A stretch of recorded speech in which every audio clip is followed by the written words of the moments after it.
Enzo say that performance he give today, Sunday, if you try him again, blows. But was it? Enzo Pel blows. Enzo Fernandez. Yes, he blows because the ball self big, in boot self big past the ball on the day. I don't know what he was trying to do on the pitch. So you should have been taking like, off earlier. Coach, take me off. I'm not ready. I'm not fit. Because but his replacement came to sky the ball. Crazy. But you see, the reason why I want to go out on Enzo is because a champion. Kofi champion. We'll come to a champion. Okay. He will come to him. But generally, I mean, were you impressed with Glasner or you're disappointed in Maresca? Oh, Maresca, no. Nothing to say about Maresca. He tried what he was supposed to do. But Glasner, I mean, how many times we'll mention his name here? And you see, let me just mention two names. The Munez guy. That guy is so good, right? The Munez guy. Lacroix. The Munez guy. Not be like Lacroix. Is it Munez or Munez? Yeah, but Lacroix was sensational as well. Yeah. I mean, for me, Lacroix was the best Crystal Palace player on the pitch. For you. Richards. Richards. I want to mention the three people who did the man marking for and followed each of our key players. Richards, Munez, and Hughes. Now Hughes on Kopama, Richards on Gittins. Everywhere he was going, the Gittins was none of him mobile. Let me look at people. I was feeling bad for the Gittins guy because off the ball he has to go and help Cucurella, and he was being followed. Munez on Cucurella. Now I've said it here before that if you want to stop Chelsea, you either stop Cucurella. When you stop Cucurella, can you stop Gusto? Not with James, because with James when he's playing for Chelsea does not really do the inversion unless he's playing as a typical midfielder for Chelsea. So listen very well. If you want to stop Chelsea, stop Cucurella. And when Gusto is on the pitch, you are not even done. You have to go and stop Gusto too. And imagine you want to stop Cucurella with your left back and you stop Gusto too. You've left space for Chelsea to operate. But there was Rhys James who had to sit in because they were all protecting a champion. And he also put Mateta to close the passing lanes from not too confident a champion. The champion was doing a ball carrier job after the first 15 minutes rather than be a passer of the ball because he didn't want to do a mistake. So he was a man of the match, Kosi. But at the same time, we don't need him there. He's not our CCB. Our CCB or Chelsea CCB is Corwall. He's injured. Tosin had a knock. He couldn't play.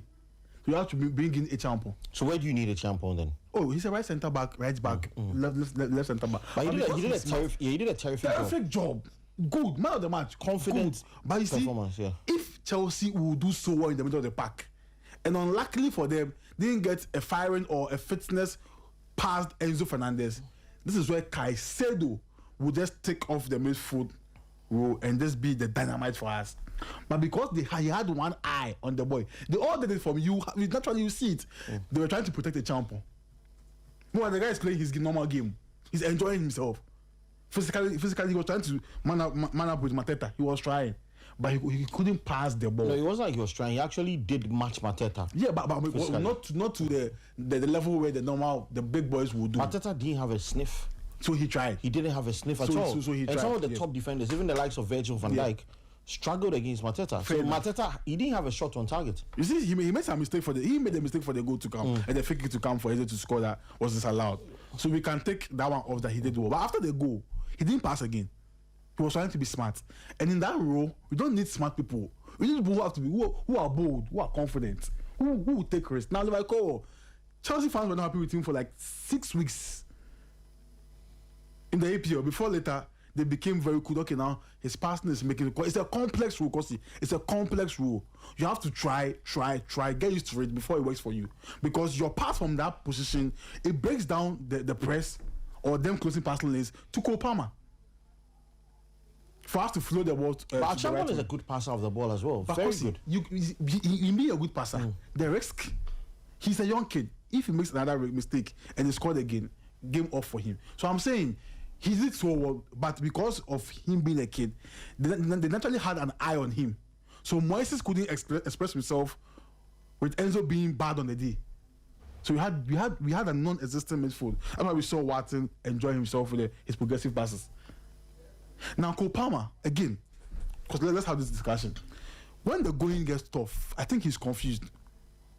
whether to listen to the coach's instructions Or do his own thing. or do his own Kopama thing. Example, Chelsea versus Betis. He took the game by himself and won us the game.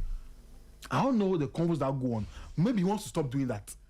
But I feel like Palmer, when the going get tough, play your game for us. But he did try yesterday. He had a very good run to the byline. He said, Kosi, come again? He had a good run to the byline yesterday in that We particular didn't game. see Palmer in the game, Kosi. It wasn't enough. He was hiding, waiting for the balls to come, forgetting that Enzo is off. I'll come to him while he was off. I want to ask him personally. I'm from video saying no, I will join him. And then Caicedo was having a one eye on the defense. So second half, I said, okay, Maresca has fully given the instructions to help the boy not move forward a lot. So Palmer, we are urging you that when the goings get tough, and our system, people are going to try and beat our system. Not everybody can. But this coach is super good. Glasner is so good. He prepared very well for the game. He closed passing lanes. He was man marking our key players, Cucurella and Palmer. So all our balls when our balls get to Gittins, they become even confused. Because they will track back. Eze was tracking back to Neto, 2v1. You can't move. So tactically, he matched us. Because you see, so Palmer, we beg him, sometimes come deep, take the ball, express yourself. This is a pass from you. Chelsea versus Newcastle, one pass to Jackson, to Neto, cut back, Jackson scored. Because you came back to take the ball. And even did that last season. So why didn't you do this for us yesterday? So Neto, for me, Neto, Palmer, Enzo, they were off. Now Enzo, why was he off? He's tired. Because nobody chill pass him for the summer, 2 weeks now. It chill pass everybody. Enzo is not ready for the season. That is bad. But it's not his fault, is it? No, because it's not an excuse. I didn't ask you to be a world champion. It's not an excuse. Everybody is fit. Why are you not fit? Everybody is fit. All he wants to do is he carry the trophy. He's my boy, but you have to, as assistant captain, you have to be fit. You have to be ready. Even Estevao and Cody are ready. So of course, for me, like you asked, let's give all the praises to Oliver Glasner for how he approached the game. And it's annoying that he's coming to lose Maguire and Eze. They have to back him. Now, I was saying something on the different platform that Oliver Glasner, the Bournemouth coach, and Marco Silva, they're the coaches that they are so brilliant. The ball does not help them in the EPL. They sell their key players and never replace them. Fulham didn't buy anybody literally in the window. But they are top coaches. They are coaches that I read them personally. So see, and for me, Gittins, I think he's not ready because I think he's not. He had a very bad game. I think he's not ready. I think he should be coming in the second. This is why we need Garnacho. This game, Garnacho was around a cutback, 90 is there. He will score. Gittins' finishing is a little bit subpar. The tracking back is not there yet. But the 1v1, yeah, it's there. Do you think it was too early to throw him in no, I mean, there's nobody like literally. There's nobody for the way we can't. I don't think he will play Tariq George, so he had to start and show us what he can do. So maybe against West Ham on Friday, you push Neto to the left, you bring the Estevao boy, the aesthetic star. So that's what I was about to go to. Yeah, he came on and made instant impact again. People were surprised about his physicality. Yeah, but he matched. Yeah, but he matched. I mean, he came on and there were 2 or 3 players on him. Would you start him in the next game? Easy. And this is the route to the Ballon d'Or, Kosi. Oh, why is Lekem laughing? By the game, did you watch Estevao against Crystal Palace? This is the road to the Ballon d'Or. I watched the replay of the Chelsea game too. Yeah. This is the road to the Ballon d'Or. That game against West Ham is the road. But preseason goal, there's preseason goal. So Yamal should get ready for the conversation. The Ballon d'Or between Estevao and Yamal for 10 years. But he missed a chance, a very guilt-edged chance. So, he don't you think he needs some adapting as well? Yeah, that's why he came in the second half. So he will adapt. With time. Because you saw the 1v1s. 2v1 he was going. Look at Neto. Neto, you did Chelsea keep. Look at what you were doing, bro. This Esther comes and calmly give me the ball. I'll take you on. I'll win the corners. I will charge up a young Brazilian coming from the Brazilian league, 18 years old. I will charge up the lazy Stamford Bridge crowd. Let them support us. The aura is there. Software is there. Oh, Ballon d'Or. I'm not joking. But I mean, his confidence was off the roof. One thing I was concerned about with him was his confidence. Yeah. But he showed character.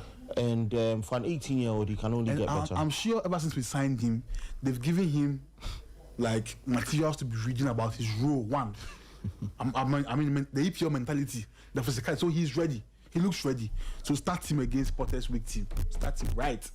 Net to left. He's waiting for Garnacho there. They will compete for the Palmer. I'll start Joao Pedro again. Because Joao Pedro, they just took him off the game. It's normal. You see, so for me, again, I'll Tosin will back and Tosin to start this game. He's more mature than a champion. But a champion is a bright star.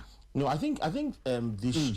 If I were the coach, I would keep a champion in this team because he's a player that you can't gamble with. Because if Tosin is back, no, I will play a champion over Tosin. When he's back, yes, because okay, that's wild. Tosin doesn't have pace. Okay. Whatsoever. So he lacks pace. Okay.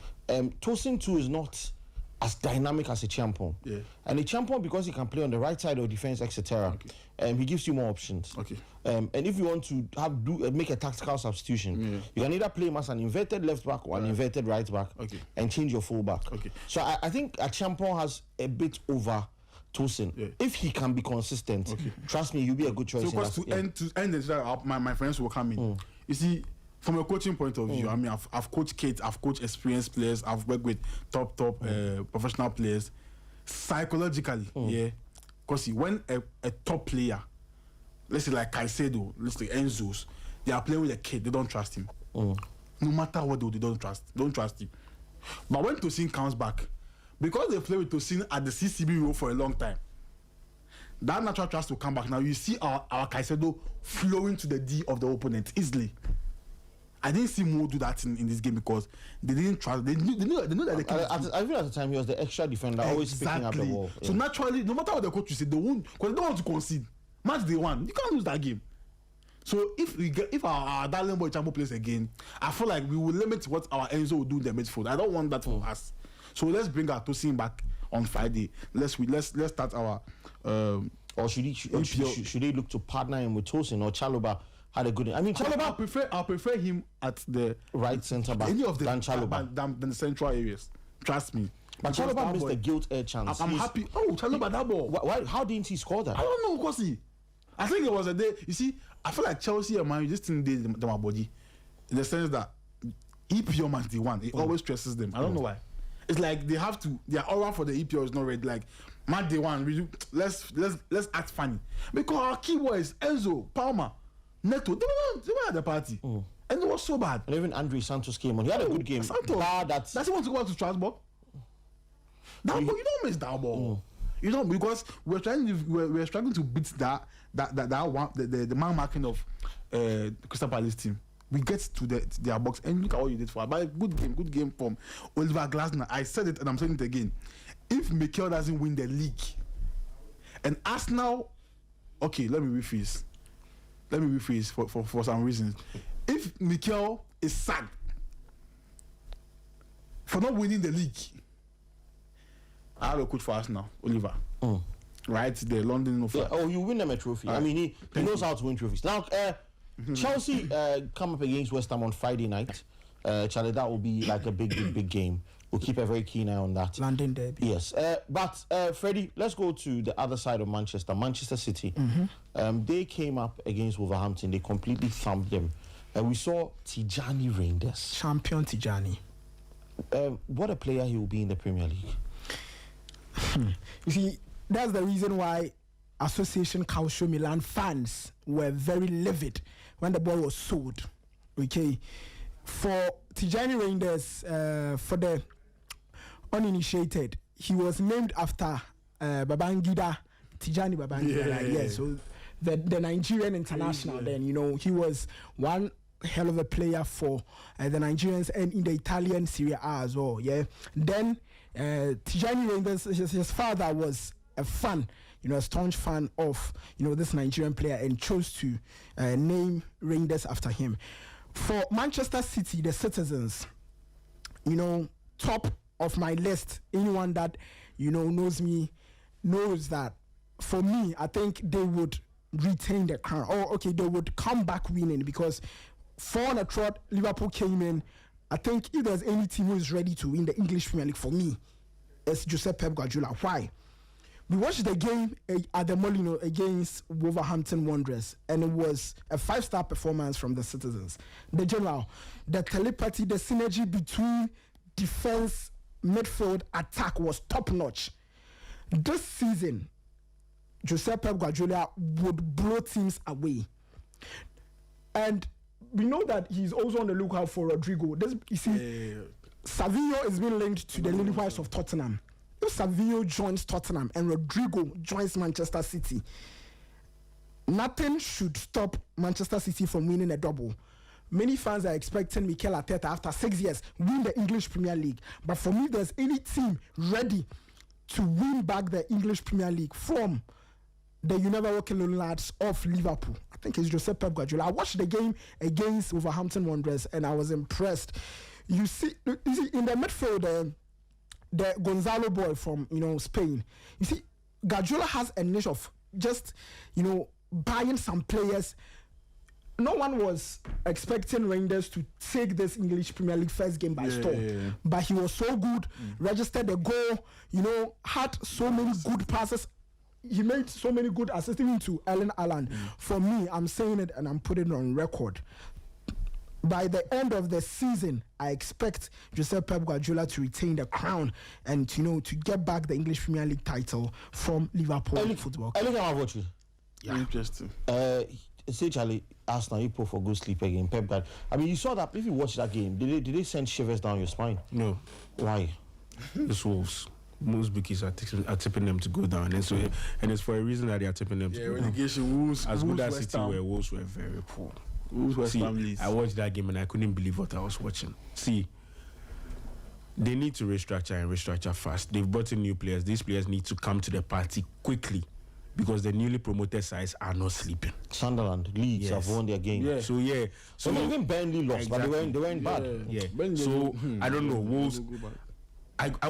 I was curious about Wolves because during the week, I had seen a lot of bookies tipping them to go down, and I didn't understand why. But I got my understanding when I watched them play. I know it's that Manchester. guy is good, though. But he was on the bench. Yeah, he came on in the second half. He came on as a sub. Oh. You see, they need their defensive partnership of is it Totti Gomez and the other guy. They are two Agbadu. Yeah, Agbadu. Man. Edu Agba. Man, I mean, there's a whole lot wrong with the Wolves team, and City took advantage of them and they took them to the cleaners. I was impressed with City's attacking display, but I don't want to read much. I don't want to read too much into their win because Wolves were very bad. But they were frustrating to watch. You see, I was watching that game. Yes. And Wolves will make it into the final third. Yeah. And pass themselves to death. Exactly. And lose the ball to Man City, who will pick them up with 3 passes and score. I mean, Oscar Bob was having a field day. Oscar Bob. And they were going through the middle at ease. Like City had a field day on Saturday. I mean, I was surprised as to how easy it was for Manchester City. But They were that good. well, let me see. Last week I mentioned something that the 4 teams competing for the league, I add Chelsea to it. City, Arsenal, Liverpool, Chelsea. They are not far apart in terms of quality. So it's going to come down to little things like momentum, injuries, and all of that things. City look to have momentum on their part. They've beaten Wolves 4-0. They now face Tottenham at home. It's a tricky tie for them. Yeah, big one. Can't wait. You understand? It's a tricky tie for them. We'll learn more about City from that game. Because the Tottenham team that we are seeing, and we're about to talk about them in a moment as well. We saw them in their first game. Richarlison was impervious. Mohamed Kudus, absolutely terrific in that particular game. Let's not forget, regardless of Tottenham's bad season last season, they beat City home and away. Yeah. They beat City 4-0 at the Etihad. They are one of the boogie teams for Manchester City. Yeah. And you see, you might be all at par in quality, but when one team picks up momentum, it translates. And by October, December, if they have a healthy lead, there's no catching them. So that might be the advantage. But as to the quality of their players, and I don't want to use Wolves to judge. I want to see them more. I want to see Rangers more in a team where, in a game where he doesn't have as much space as he had, in a game where he has. You see, in the EPL, there are teams that were specifically planned for you as a player. And the kind of space he had, I'm not sure when he faces a Chelsea, when he faces a Newcastle, with those crazy guys in the midfield, are going to allow him that space. So I want to see them tested a bit more. But hey, it was a good win for City. They have momentum on their side now. Let's see how they fare against Tottenham.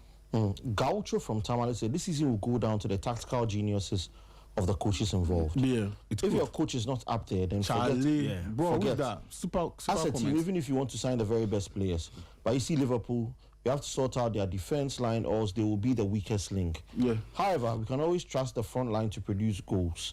So I mean, people are making points. But you see, in that, like, even though I've said the 4 teams are at par, we still have 2 weeks to go in the transfer window. If Liverpool sign Isak, my statement will be rendered null and void because they would have altered, they would have re-altered the whole ecosystem. But they've brought in Leone. Do they need another central defender? For Leone, he's a left-footed centre back, and he's young. He's 18 or 19. From what I know, he's a left-footed centre back, and that's where Van Dijk plays. You see, they are in need of a centre back for 2 reasons.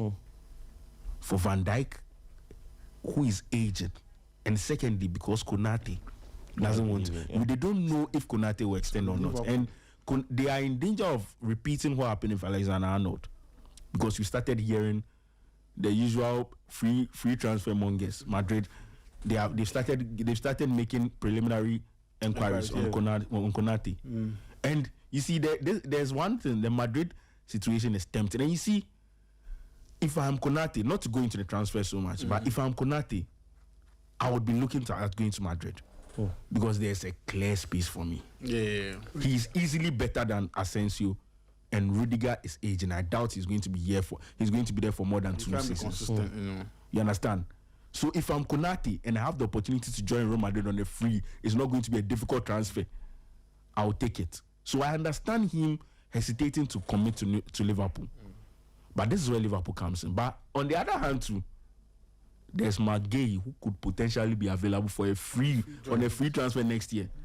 So do they lose Konate on a free, then get Gay on a free? But the problem too is, if Gay is available on a free, Chelsea will be interested. Yeah. City might also be interested because next season they might be losing a centre. That guy's mature. Yeah. You understand? So this is where Liverpool find.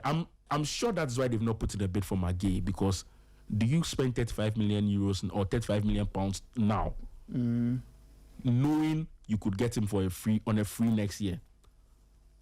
Also, the added factor being that Gay wants assurances of a starting spot because of the World Cup. Yeah.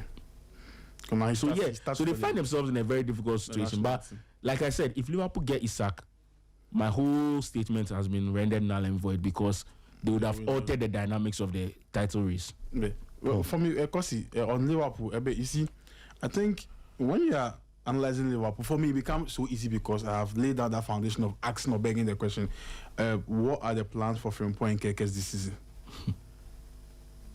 Because Liverpool's fullbacks, before he came, we knew defensively they were not sound. We knew it. But he came in last day. His approach made them focus more or have good defensive abilities. We saw an aggressive Arnold. We saw what's his name? The left back. What's his name again? Robertson. Thank you. Okay. Become at least trying to defend so well. Even though it wasn't working for him, Bradley is super good when he's defending big boys. But right now, you've brought in Frimpong, guys, and you've brought in Kekes. And these guys, they are flying fullbacks. I was having a convo with the Liverpool fan. He told me that Kekes can give us the balance. I said, what balance are you talking about? When he goes, he charges back early. Come and see him against Bournemouth. He was struggling. Frimpong was kind of struggling. So last season, a slot that came in, and defensively, he was hitting on the counter, was so good. I want to see his approach again. I'll be watching their first 5 games to see what they will do. You see, we joked about who will win the league here. I couldn't put Liverpool at number 1 because I didn't know. Massa, you put Liverpool at number 1. Oh no. I didn't put Liverpool at number 1. Let's so you land. Our time is fast. So Liverpool fans, I know they're asking this question. Frimpong and Kekes, will it work? Guys, it will only work if one, Gravenberch, can do what he did last season and add more defensively. Because he's not even a DM, he's a box-to-box midfielder. Who did a good job for the coach in the DM role? Or number two, you in January you break the bank and going for a DM when you realize that the fullbacks are not helping. See, that was the last point I was about to make. They need a DM too. Seriously, Liverpool is serious, because you have Szoboszlai, McAllister, Gravenberch, a lot of names, but they are all what number 8 and number 10. They're not certain DMs who are good on the ball. It's rare now. Arsenal got his decline rise. I got my Caicedo. Tchouaméni is trying to pick form in Spain. They are rare. Baleba is not it makes sense why they wanted it to be Mendy. Yeah. It makes a lot of sense. Yeah. You see, so for me, Liverpool, because right now, if he moves Frimpong to Salah's position as a right winger, Salah moves into the half spaces. Check, tactically makes sense. When you move Kekes to do, let's say, the investment into the middle and also be in the half spaces in the opponent's half, it makes sense. But on the counter, if your midfielder makes a mistake, your spaces are dangerous now to be exploited. What do you do there? Nothing. If you have a midfielder, then Van Dijk can play for 40 years again, because he will do all the job for the person. But there's no DM to help. So Semenyo will get them again and score them a hat trick again. They will be exposed without a DM. So I'm looking at when Gravenberch with 10s, can he do this job again for them and add more and add those Caicedo flair, those Declan Rice Cattles, those Baleba? They have to get somebody. Endo can't do that job for them. So one option, simple option, unless maybe you let the fullback have that connection from wide. It happens. We coach players to do that. Okay, now Kekes, when Frimpong moves, you join the back line to form a 3-back. It makes sense. Then slowly you build your way across, moving into the half spaces in the middle, than flying them to go and hack the line so that you can use Szoboszlai and McAllister through the middle. You will expose your back line. So I'm scared for Liverpool with how he's going to use his fullbacks without a DM. Let's see how it works. Anyway, back to the Tottenham issue. Charlie Kudus and Richarlison, they seem to have struck a bond. Is it that fluidity of play that Thomas Frank introduced to this Tottenham team that has caused, or perhaps these two are just on the same wavelength when it comes to a certain level of synergy on the pitch? Freddie? The general, for a Brazilian to comment a Ghanaian, saying that for him, Kudus is more of a Brazilian. So he dribbles like he dribbles like a Brazilian. Oh yeah, Richarlison. He says when he sees Kudus on the ball, he sees Kudus like a Brazilian. That should tell you the enormous quality for the Ghanaian international of Mohamed Kudus. Their telepathy synergy in the game against Burnley was top notch. Okay, and it started from the game against Le Parisien, which is Paris Saint-Germain. When Kudus gets the ball, he knows that Richarlison is strong. Richarlison is not that bad on the ball. You see, when he came to Tottenham, he just needed to adapt. With Everton, he was high flying. Okay, he had his numbers with Everton and got a big move to Tottenham Hotspurs. For me, I think Richarlison would get that accreditation as a very good forward, with Kudus joining him, because you see, Kudus is so good that he understands the run and movement of strikers. Okay, so Tottenham, very good 9 and 10, wonderful partnership between Mohamed Kudus and Richarlison.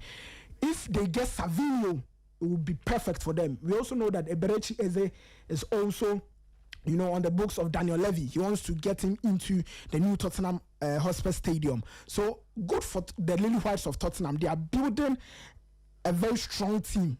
They play the Champions League. They are part of the Champions League this season, and they need it because they cannot only. You see, the English press have a problem with Kudus because of consistency. For him, Kudus will light the game about. It gets to a point, his adrenaline levels and everything dwindles, and he becomes a bit, a shady bar. With the inclusion of Savinho and Eberechi Eze, I've heard Ajo and Elikem saying top four, but see, Tottenham might be the dark horse in the English Premier League this season. If Savinho and Eberechi Eze should join Richarlison and Mohamed Kudus. Charlie, pressure. Anyway, I'll open the phone lines now. The phones are already buzzing. 05. You let me open the phone lines. Those my callers who beat me, Charlie. 054-571-061. Let me take this and then I'll take your views. Okay. Yes, sir. Yo, the general. Yes, boss. Talk to me. Yes. Yo, Charlie. That might be play around. Is it? I think can't sleep. We might the play around. Oh, why are you saying that? Balondo 10 beats. Balondo 10 beats. Yo, Esteban something. Yo, Esteban Pierre, there, talk to me, bro. What is this? Ajo. This team guy, I'm away.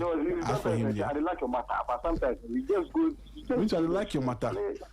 You see, I get something wrong before. No. So watch out. You see, the analysis you did on United at some point, but you spoiled everything by saying Esteban. But Esteban doesn't play for United.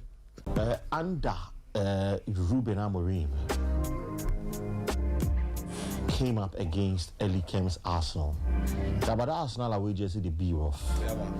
Now that jersey, me, Charlie, if Arsenal fans decide to dash me another jersey this season, you will take. Like, no, last season they can't give me jersey. But they customize for me, sir. They say me, I know you like them, at team. I know. And I actually wore the jersey to a watch party. So Arsenal fans, if you decide to come and dash me a jersey again this season, please, I like the away jersey. It's really beautiful. You know, it's got like the retro feel to it.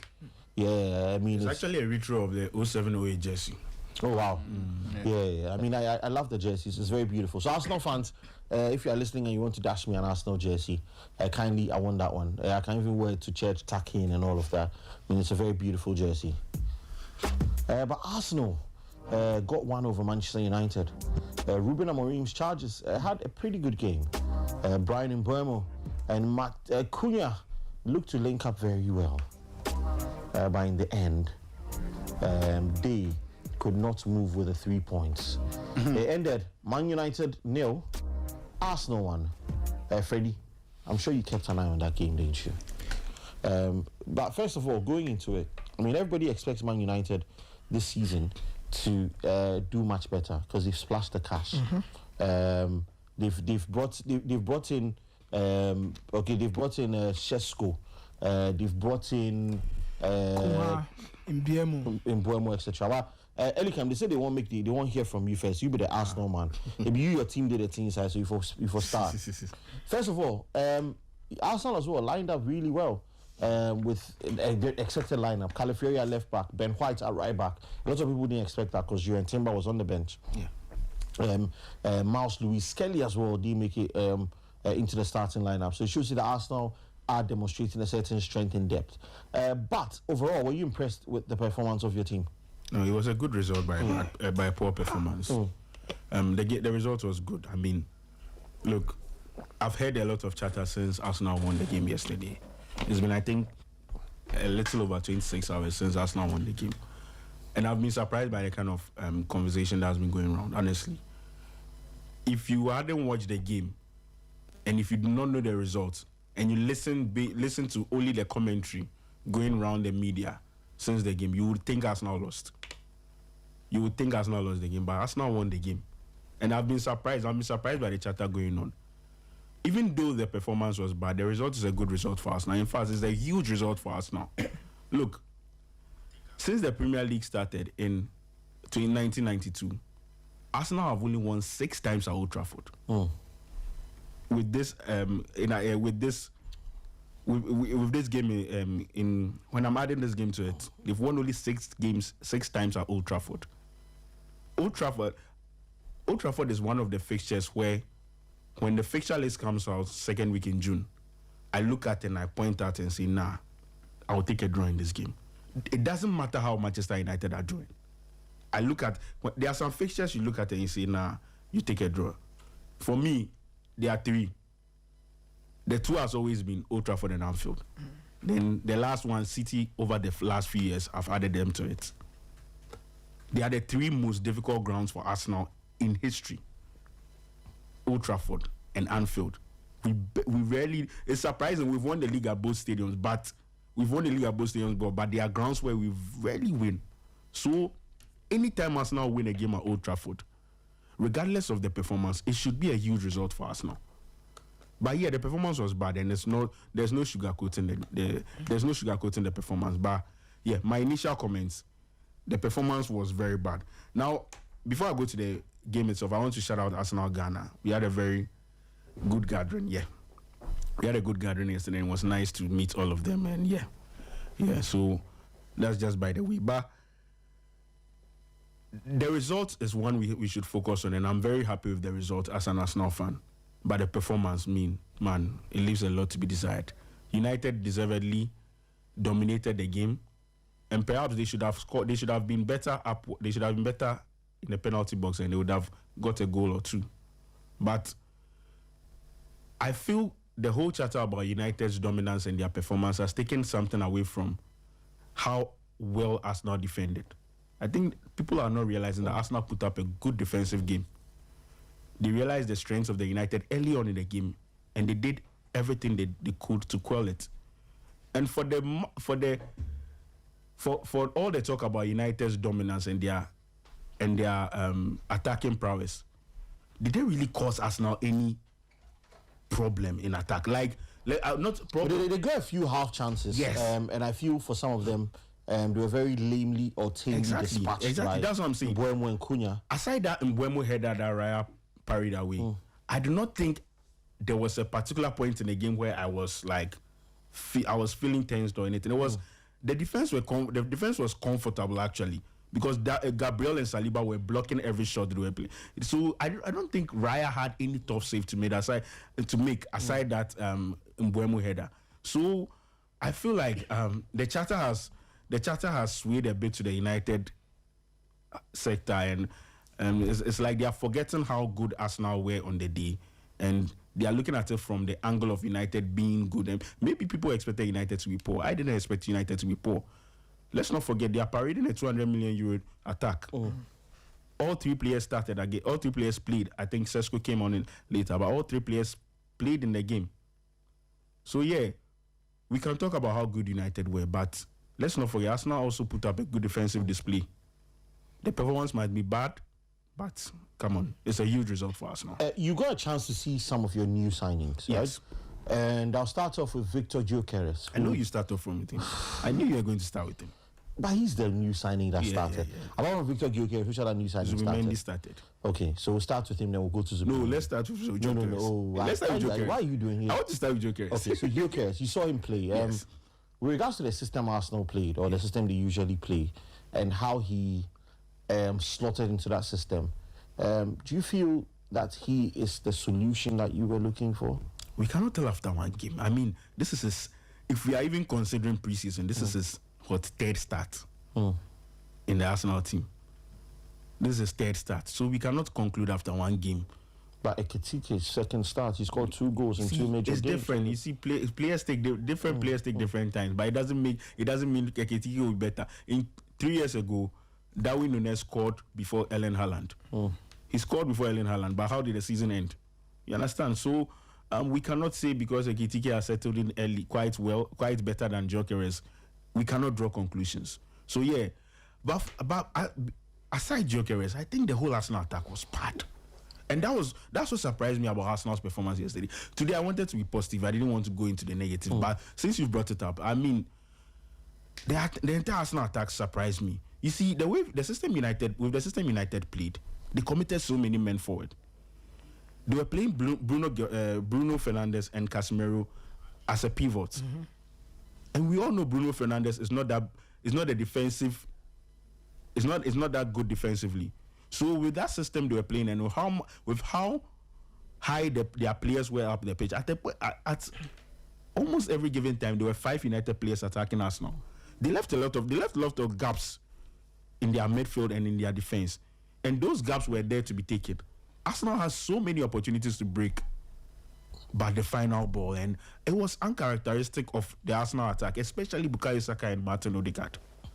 These are players you expect to give the right final balls, and they were the ones that faltered the most on the day. And I was surprised. It was quite surprising actually. So it's away from Gyökeres. Gyökeres had a bad day at the office. I mean, he had very little service, but with the little he got, he didn't do much of it. So I'm not going to absolve him of all the blame. But let's not forget, it wasn't a Gyökeres problem. It was an Arsenal attacking problem. The whole attack was bad. Even Declan Rice, who we expected to support the attack, was very much engulfed in defensive duties that he rarely was the controlling figure we expect from a Declan Rice, the Declan Rice we've known in the last 2 seasons. So yeah, I'm not going to put it to Gyökeres alone. I think the whole Arsenal attack was bad. Martin Odegaard, Bukayo Saka, Gabriel Martinelli. I mean, he's not doing himself any favors. I mean, we've been on the market for a left winger for so long, and after yesterday's display, I don't think he has given Mikel Arteta any reason to end the search for a left winger. But they brought in Madueke to replace Martinelli. Yes, that was it. You see, the role Madueke is given is what the role Madueke was bought for is what he's doing.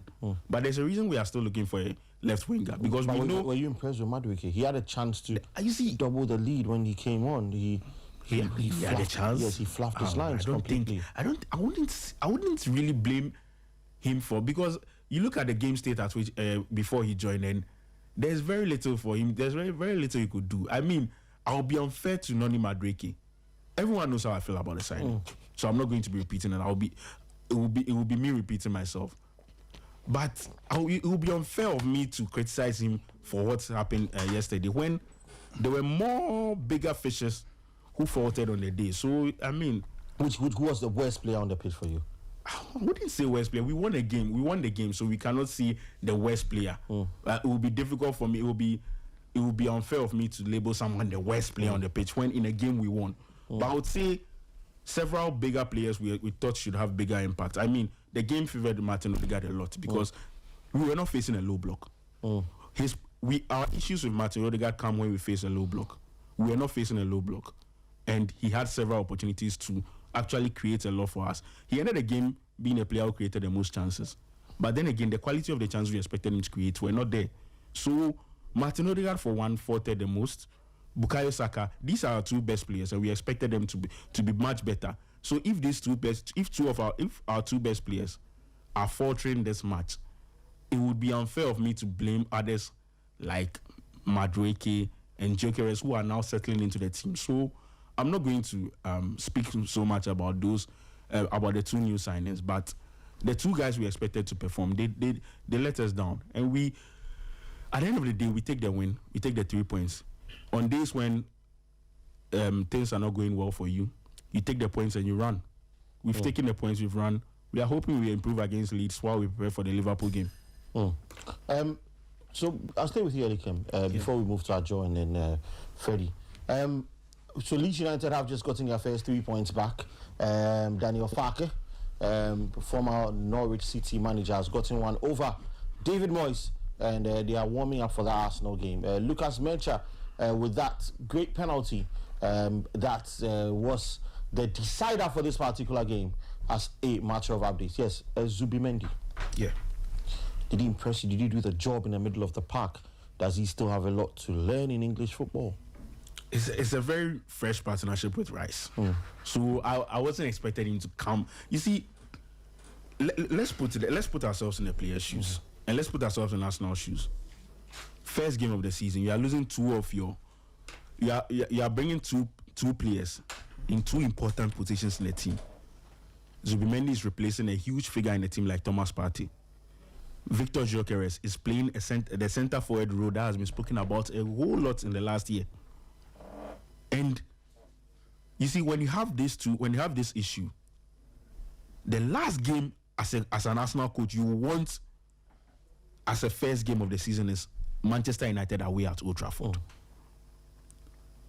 So I think we'll be hard on them if we are overly critical of their performance yesterday. The most important thing is they got the win. I don't know. People might not believe this. I would have taken a draw at the start of the game, honestly, because I saw a lot of chatter going around, and I was surprised people were that confident. People were that sure United were going to lose. Because I expected whatever United did yesterday. I expected a much improved United team, and it was what I saw. I wasn't surprised at all.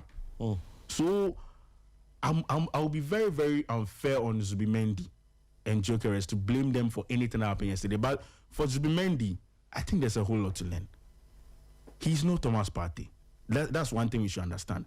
He has different set of qualities to Thomas Partey. With time, those qualities will show, and with time he'll be a huge addition to this team. But yesterday wasn't the right game for him. We looked to see him blend in gradually he's going to develop that partnership with Rice like we all want. And we are going to see a much improved Arsenal play.